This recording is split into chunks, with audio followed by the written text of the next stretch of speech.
long time no see Mga kada, alam nyo ba na bukod sa nagbibigay liwanag at nakakatulong sa pag-nourish ng ating mga katawan, ang sunlight ay pwede rin gamitin ang sinag ng araw para gumawa ng magagandang obra maestra. Ito ay sa pamamagitan ng pyrography na art of decorating wood or other materials with burn marks.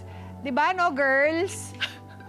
At ngayong araw ay makikilala at makakwentuhan po natin ang isang kababayan nating solar artist na nakakagawa ng magagandang artwork galing ang sunlight dito sa Pinoy Inspiring Amazing Stories. Live via Zoom from La Trinidad, Benguet, please welcome to Kada Umaga, Jordan Mang-Osan. Hello, Jordan! Magandang umaga sa'yo! Hello, ma'am. Hello! Bati ka muna sa mga kada natin na Ilocano.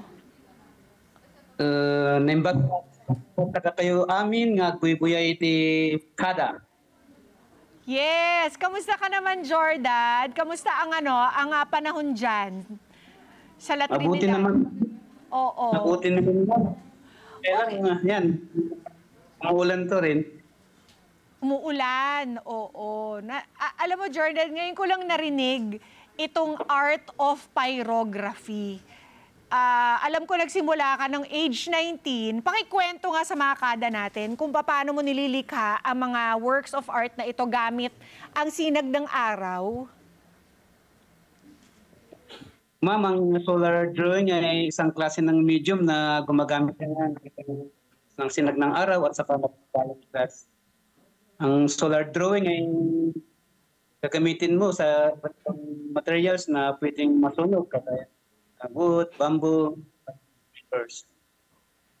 Aha, so muli ang mga types of kahoy, ginagamit niyo yung sinag ng araw para lumikha ng burn marks sa mga kahoy. Tama po ba? Ma'am, yes. Oo. Anong types of kahoy? Sorry po, nagka-cut out kasi yung audio nyo eh. Bamboo? Yung net. Ano po? Mahina talaga yung net. Opo. Ano po yung types ng kahoy ulit? Bamboo? May bamboo, pwede kang gumamit ng wood, at saka any material na pwedeng masunog o pwedeng gamitin sa drawing.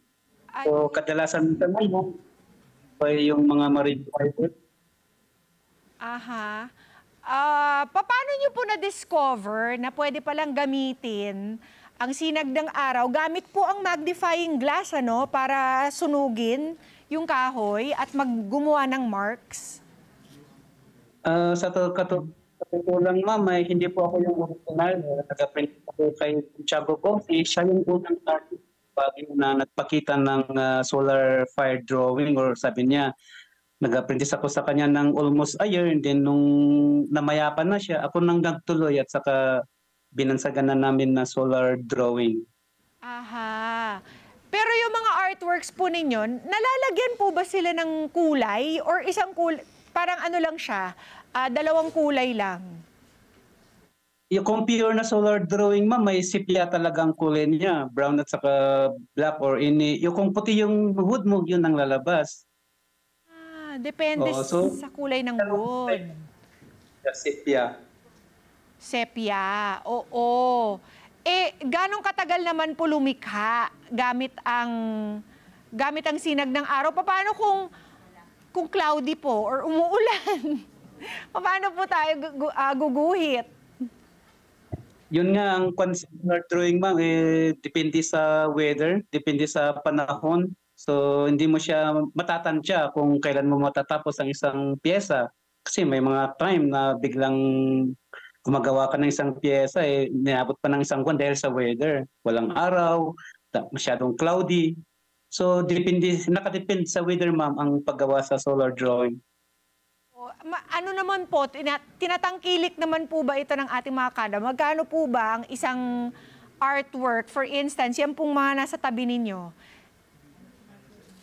Ang solar drawing ay depende rin sa sizes, kung pipresyuhan.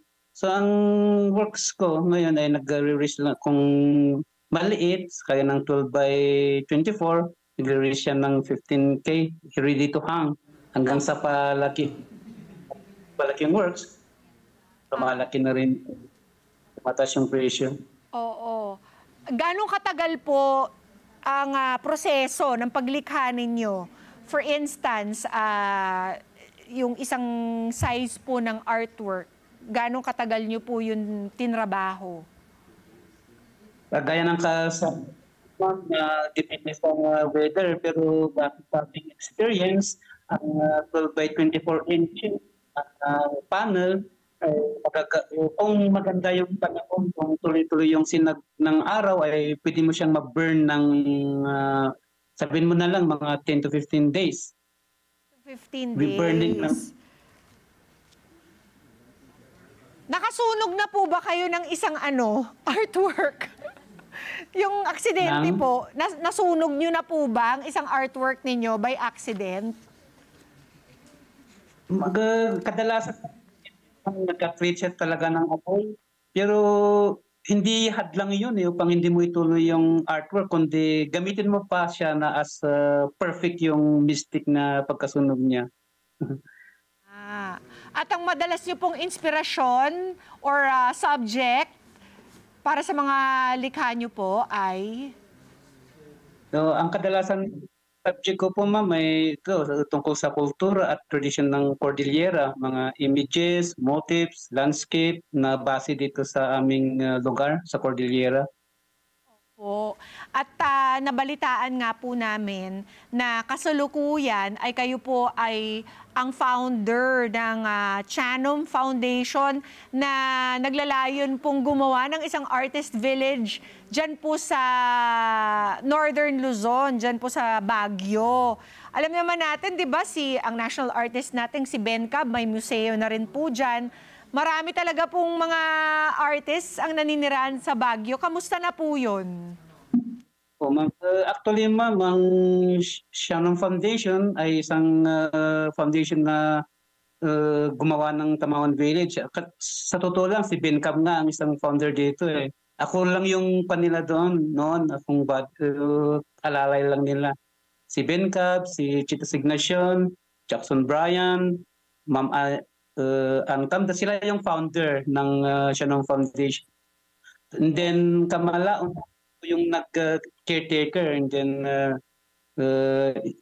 dinagdag na nila po sa grupo ng Shannon Foundation, at saka ako na ngayon ang presidente ng Shannon Foundation Inc. ngayon ng nagsitayo na sinabi. So, Sir Jordan, meron na po tayong artist village talaga? Ito mismo, yung Tamawan Village, mayroon din si Kidlat, mayroon din si Ben Cab. O sana po meron pong parang sa isang lugar makikita lahat ng mga likha ng mga artists natin from Baguio or from the Mountain Province. Di po ba? Isa yung ma'am, Tamawan Village na sample dahil nandun na lahat yung mga obra ng mga iba't ibang artist dito sa Cordillera. Painting, pictures, may weaving, may mga craft. So doon mo makikita sa Tamawan Village, ma'am, isa na place. Panalo. Bakit po kaya nakaka-inspire talaga para sa mga para talagang magandang breeding ground for artists ang Baguio? Oo, na minsan artist haven eh. Dito na tumira si Ben Cab. Dito na tumira si Nakilat Tahimik, at saka mga iba pang mga artist na nagsusulputan.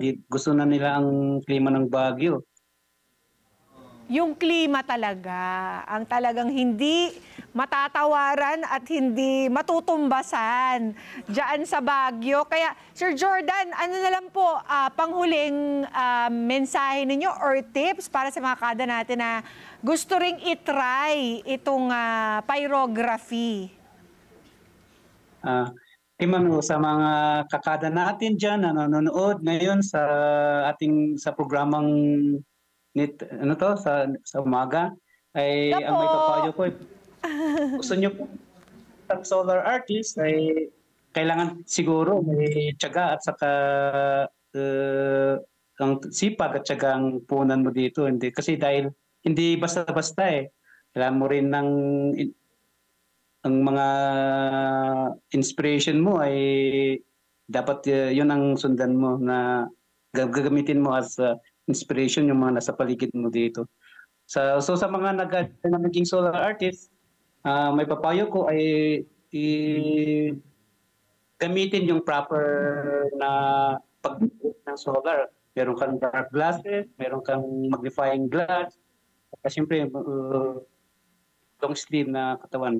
Hindi mo rin naman pwede rin naman na hindi ka magbabad sa araw eh, kundi pwede mong isilong ang iyong katawan. Pwede mo ring ilabas lang yung artwork. So yun lang ang nasusunog. So sa mga aspiring artists ng solar drawing ay ipag lang at saka ang pukunan. Maraming salamat po, Sir Jordan, sa pagbabahagi ng inyong journey para maging successful na solar artist dito sa Pinoy Inspiring Amazing Stories. Mga Kanet 25, this is Pia Guanyamago. For more Kada Umaga updates, please click the subscribe button and follow us on Net25 social media pages at Net25 TV and at Net25 Entertainment Facebook page. See you guys. Bye!